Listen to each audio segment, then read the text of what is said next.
એટલે અહીંયા એક ફોકસ કરવાનું રહેશે. આપણી સાથે ચર્ચામાં હવે વિલિયમ ઇન્ડિયાના ખાસ કરીને માર્કેટ્સ મેટ ઇન્ડિયાના મયુરેશ જોશી પણ જોડાઈ ગયા છે. મયુરેશજી, સ્વાગત છે આપનું. અને આપ સાથે એક માર્કેટના વ્યૂથી શરૂઆત કરીએ. કઈ રીતે જોઈ રહ્યા છો બજારના ફંડામેન્ટલ અત્યારે, કારણ કે પરિણામની સિઝન જે રીતની ચાલી રહી છે, એક વોલેટાઇલ કામકાજ આજે સપ્તાહનો છેલ્લો ટ્રેડિંગ સેશન છે એટલે બનતું દેખાઈ રહ્યું છે. ગ્લોબલ સંકેતો પણ કોઈ એટલા જોઈએ તો સપોર્ટિવ નથી. FIS તરફથી ખાસ કરીને જે ખરીદદારીનો સપોર્ટ મળી રહ્યો છે, ડોલર ઇન્ડેક્સ જે નબળો પડી રહ્યો છે એનો સપોર્ટ મળી રહ્યો છે, પણ અત્યારે જે રીતની વોલેટાલિટી છે માર્કેટમાં, કઈ રીતે ધ્યાન રાખવું? મારી હિસાબે આઈ થિંક બે વસ્તુ. પહેલી વસ્તુ આઈ થિંક જે મેક્રો પર્સપેક્ટિવ છે એમાં આઈ થિંક વોલેટાલિટી રહેશે. બોથ આઈ થિંક ઇન્ડિયાનો રિસ્પોન્સ શું રહેશે આપણા બોર્ડર્સ ઉપર પાકિસ્તાન સાથે, and at the same time I think જે ટેરિફ્સ છે યુએસના with the rest of the globe, also with China in the next 90 days કેવી રીતે પ્લે આઉટ કરશે એ બધું રહેવાનું રહેશે.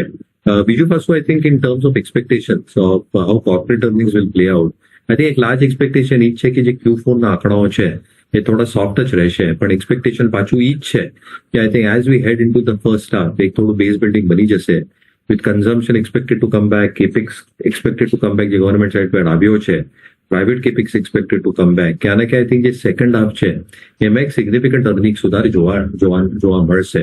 તો ક્યાં ને ક્યાં આઈ થિંક એક્સપેક્ટેશન એ જ છે કે earnings will improve. Indian macro perspective થી India macro wise strongly place છે. Global macros can probably cause some element of volatility.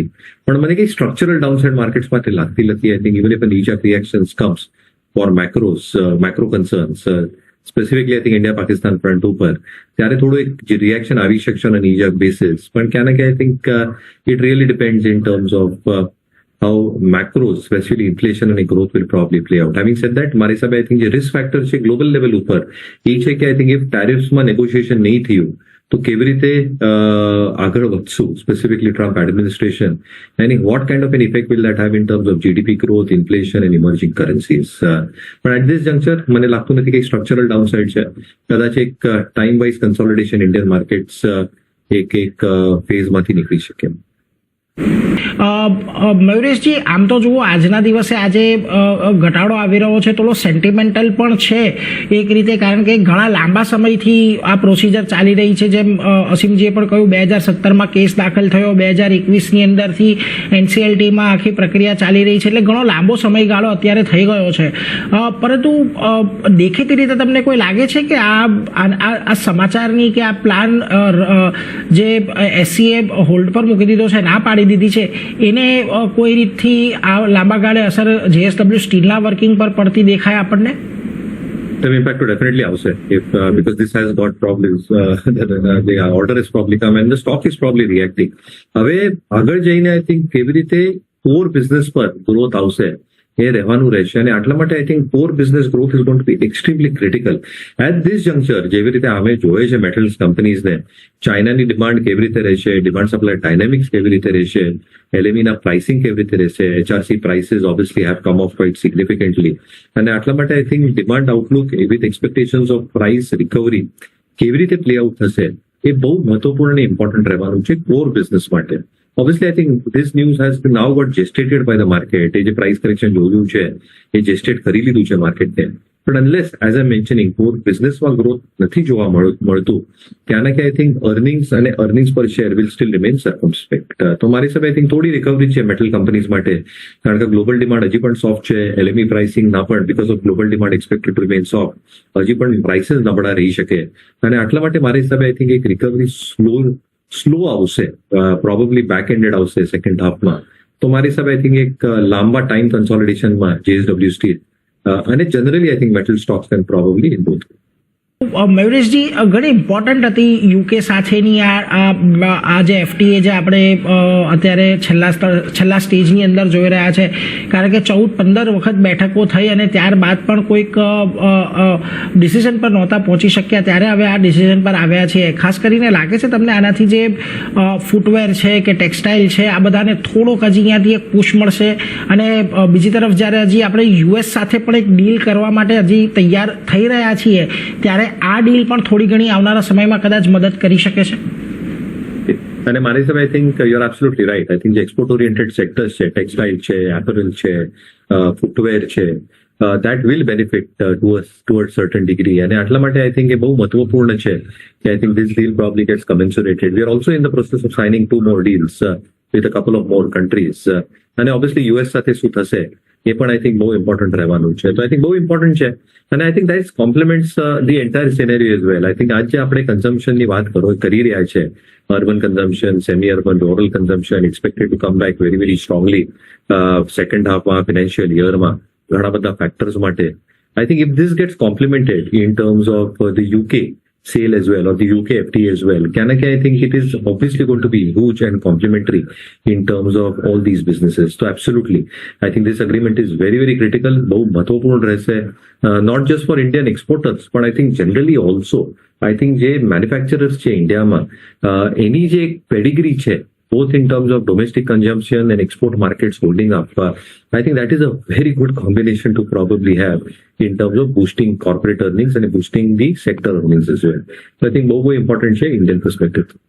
પરંતુ આગળ વધીએ અને આજના દિવસમાં જો આપણને ઘણી બધી કંપનીઓ છે કે જેના પરિણામો આવતા દેખાયા છે અને પરિણામો પર એક પોઝિટિવ રિએક્શન આપણને ખાસ કરીને આવતા દેખાઈ રહ્યા છે.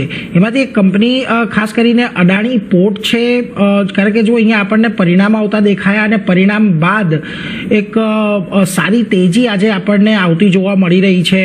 મયુરેશજી, લાગે છે અદાણી પોર્ટના જે પ્રકારના પરિણામો આપણને ખાસ કરીને જોવા મળ્યા છે, જો રેવન્યુ અહીંયાથી આપણને ખાસ કરીને જે એમનું ગાઈડન્સ હતું એ ગાઈડન્સ મુજબની જોવા મળી રહી છે. એબિટા પણ જે રિવાઇઝ ગાઈડન્સ એમણે આપ્યું હતું એનાથી પણ થોડા વધારે રહેતા જોવા મળી રહ્યા છે. કઈ રીતે ખાસ કરીને અહીંયાથી તમે અદાણી પોર્ટ્સના પરિણામોને જોઈ રહ્યા છો, કારણ કે આપણને ધ્યાનમાં તો કાર્ગોને લઈને પણ એમણે જે ગાઈડન્સ આપ્યું હતું એને પણ થોડા સરપાસ કરવામાં સફળ રહ્યા છે. નંબર છે અને પાછું આઈ થિંક જે કન્ટેનર વોલ્યુમ ગ્રોથ છે એ એક્સપેક્ટેશન એ છે કે in the next year it should normalize quite significantly. Obviously જે ટીથિંગ ઇશ્યુઝ છે આજની તારીખમાં પણ આઈ થિંક રેડ સી ક્રાઇસિસને લઈને આજે પણ I think US UK is trying to fight out the Houthis and Yemen. તો કેવી રીતે એક ક્રાઇસિસ રેઝોલ્યુશન આવી જશે રેડ સી માટે, I think it's going to be very very critical. અને જેવી રીતે I think container volume growth પાછું આવશે, જેવી રીતે ગ્લોબલ ડિમાન્ડ પાછું આવશે સ્લોલી એન્ડ સ્ટેડીલી, જે મેકેનાઇઝેશન ઓપરેશન્સ છે અદાણી પોર્ટની, not just on its core port પણ જેટલા પણ અધિકરણ કર્યા છે અને જેટલી આપણે એક્સપેક્ટેશન બાંધીને રાખાય in terms of mechanization happening and other ports as well, I think it is all falling in the right direction. અને આટલા માટે મારા હિસાબે આઈ થિંક જે અર્નિંગ્સની એક્સપેક્ટેશન છે એ સિગ્નિફિકન્ટલી બેટર રહી શકશે in the next few quarters. અને એટલા માટે I think container volume growth સાથે જે લેવરેજ કમ્પોનન્ટ આવી જાય ઇન ટર્મ્સ ઓફ રિયલાઇઝેશન પર TEU, expectation in terms of costs remaining quite stable, and because of mechanization જે EBITDA margins છે એક superior margin profile છે, and obviously cash flow improvement happening with general business improving in the next few quarters. આ બધા I think factors બહુ positive છે sector માટે, specifically Adani ports માટે within the port segment. તો મારી હિસાબે I think જેના પાસે જે ડેફિનેટલી રોક કરી રહ્યા. પરંતુ મયુરેશજી, આપના તરફથી બંને માટે કેવા અનુમાનો બનતા દેખાઈ રહ્યા છે, ખાસ કરીને SBI કે જ્યાં આગળ આપણે જોયું છે છેલ્લા ઘણા સમયમાં કે રિઝલ્ટ સારા એવા ઇમ્પ્રૂવ થતા દેખાયા છે ક્વાર્ટર બેઝિસ પર. ખાસ કરીને લાગે છે Q4 અહીંયા એમના માટે થોડુંક ચેલેન્જિંગ રહી શકે છે. નહીં, થોડું રહી શકશે અને મારા હિસાબે આઈ થિંક સિક્વેન્શિયલી થોડું આઈ થિંક એક હાયર બેઝ માટે ઇફેક્ટ આવી શકશે. પણ તમે એ જોવું પડશે કે નેક્સ્ટ ફ્યુ ક્વાર્ટર્સમાં શું એક્સપેક્ટેશન છે. જે કાસા ડિટેરિયોરેશન હતો દેટ ઇઝ લાર્જલી બિહાઇન્ડ અસ. જે આપણે એક્સપેક્ટેશન માનીને રાખાય કે જે એસેટ ક્વોલિટી પ્રેશર્સ છે I think they are looking very very stable as V speak. જે એક્સપેક્ટેશન છે of નિમ્સ contracting, I think they shouldn't be contracting too much. કારણ કે interest rate cycle ની સિનેરિયોમાં at some point of time in the second half we'll probably see NIM stabilizing and some improvement happening on that front as well. અને આટલા માટે મારા હિસાબે I think એક stable set of નંબર્સની આશા રાખું છું state bank માટે. વેલ્યુએશન્સ ઠીક છે, રેટિંગ્સ રેન્કિંગ્સ ઠીક છે, અને આટલા માટે મારા હિસાબે I think anybody holding state bank should continue holding. Even four Kotak as an example, જે પર્સનલ લોનનું બુક છે જે સ્ટાન્ડર્ડ ચાર્ટર્ડથી અધિકરણ કર્યું છે, that should start getting reported in these numbers. Obviously micro finance વાળી બુક છે એમાં કેટલું સ્ટ્રેસ હજી પણ રિપોર્ટ થશે સ્લિપેજીસમાં, રિસ્ટ્રક્ચર્ડ બુકમાં, પ્રોવિઝનિંગમાં, એ જોવાનું રહેશે. પણ NIM should be extremely stable in my opinion. જે કાસા ડિટેરિયોરેશન છે generally for the banking system as a whole should probably bottom out as well. અને ક્યાં ને ક્યાં આઈ થિંક જે એક્સપેક્ટેશન આપણે બાંધીને રાખાય, I think outside personal loans, unsecured loans, it should be a steady state show as far as asset quality is concern. તો મારી હિસાબે આઈ થિંક બેઉ માટે સ્ટેટ બેંક હોય, કોટક હોય, I think a stable set of numbers is something that I'm expecting. મયુરેશજી, આજે જે આપણને નંબર આવતા જોવા મળ્યા છે ઓટોના, જુઓ ખાસ કરીને પેસેન્જર વ્હીકલના થોડા આપણને મિક્સ આવતા દેખાયા છે. રોયલ એનફિલ્ડ જેવા ટુ વ્હીલર્સની અંદર આપણને થોડો ગ્રોથ એક સારો દેખાયો છે, પરંતુ બીજી તરફ સીવી થોડા અહીંયાથી નબળા રહ્યા છે અને ટ્રેક્ટરમાં એક સારા નંબર્સ છે. ઓવરઓલ જે પ્રકારના ઓટો સેલ્સના નંબર આવ્યા છે, કયા પ્રકારનો ટ્રેન્ડ આપને હવે અહીંયાથી બિલ્ટઅપ થતો દેખાઈ રહ્યો છે? Really, મારી હિસાબે I think two wheelers માં TVS has given a good show. અને જે કન્સિસ્ટન્ટ પરફોર્મન્સ છે TVS નો, આઈ થિંક એ યથાવત રહ્યું છે. ઓબ્વિયસલી જે એક્સપેક્ટેશન છે કે નવા ડીલર્સ ડિસ્ટ્રીબ્યુટર એડ કરશે, I think that might significantly add to the overall dynamics as far as TVS motors is concern. પણ ક્યાં ના ક્યાં તમે જોશો તો આઈ થિંક જે માર્જિન પ્રોફાઇલ મેન્ટેન કર્યું છે, જે iQube છે ઇલેક્ટ્રિકલ મોબાઈલ પ્લેટફોર્મ જે TVS ને લોન્ચ કર્યું છે, that is also in the right direction and spirit. અને એટલા માટે મારા હિસાબે આઈ થિંક જે નંબર્સ છે, જે એક્સપેક્ટેશન છે, two wheeler should be relatively better placed. આમાં TVS obviously is having a very, very strong show, rating, ranking, institution holding, જે મેં કેન્સલેમ જોયે છે. પણ એક ડાર્ક હોર્સ આમાં હીરો મોટો પણ રહી શકે, because I think a large part of the rural recovery can come through in the second half અને urban recovery as well. જે એક large part of the portfolio છે હીરો મોટો કપને રૂરલ અને સેમી અર્બનમાં સ્ક્યુડ છે.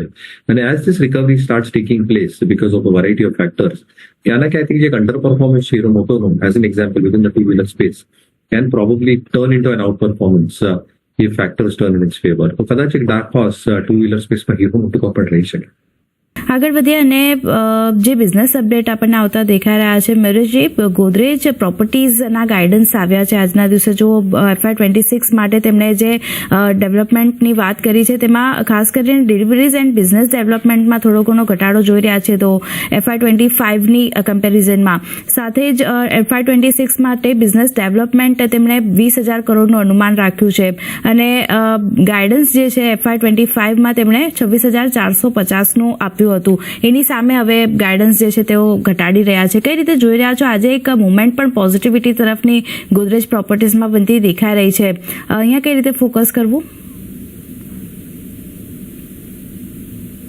થોડા સોફ્ટ નંબર છે, પણ આઈ થિંક મારે સ્ટોક ઇઝ રિએક્ટિંગ ક્વાઇટ એડવર્સલી. અને મારી હિસાબે આઈ થિંક જે એક્સપેક્ટેશન છે કે જે કોમેન્ટરી આપી છે is obviously based on the fact કે જે હાઈ બેઝ ઇફેક્ટ છે પાછલા વર્ષોનો, 2 વર્ષોનો, I think it's not going to be sustainable. આટલા માટે આઈ થિંક જે એક્સપેક્ટેશન છે કે એક ડિસન્ટ સેટ પોઝ કરી શકશે. Real estate cycle is still on, પણ હવે બે ફેક્ટર જોવાના રહેશે કે ઇન્વેન્ટરી લેવલ્સ કેવી રીતે ટર્ન આઉટ થઈ રહ્યા છે for the system as a whole, pricing કેવી રીતે છે, નવા લોન્ચેસ કેવી રીતે આવવાના છે, લેવરેજ પોઝિશન કેવી રીતે રહેશે. તો મારી હિસાબે I think generally for the sector as a whole I think જે હાઈ બેઝ ઇફેક્ટ છે that effect is definitely going to play out. આ સેક્ટર માટે મારા હિસાબે આઈ થિંક થોડું સિલેક્ટિવ રહેવું પડશે હવે, બીકોઝ આઈ થિંક જે બેસ્ટ મૂવ્સ આવ્યા છે real એસ્ટેટના for the sector as a whole, generally, I think are behind us.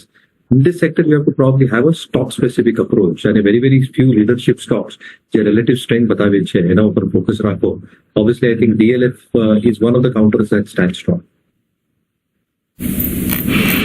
એટલે જો તમારે અહીંયાથી ખાસ ધ્યાન રાખવું હોય તો DLF પર એક ખાસ કરીને નજર રાખી શકો છો, એટલે એના પર એક નજર રાખતા રહેજો. પરંતુ એ સાથે જ મયુરેશજી, આપની રજા લેવાનો સમય થયો છે. ઘણા બધા સ્ટોક ડિસ્કસ કર્યા, અંગેના આપના કોઈ ડિસ્ક્લોઝર?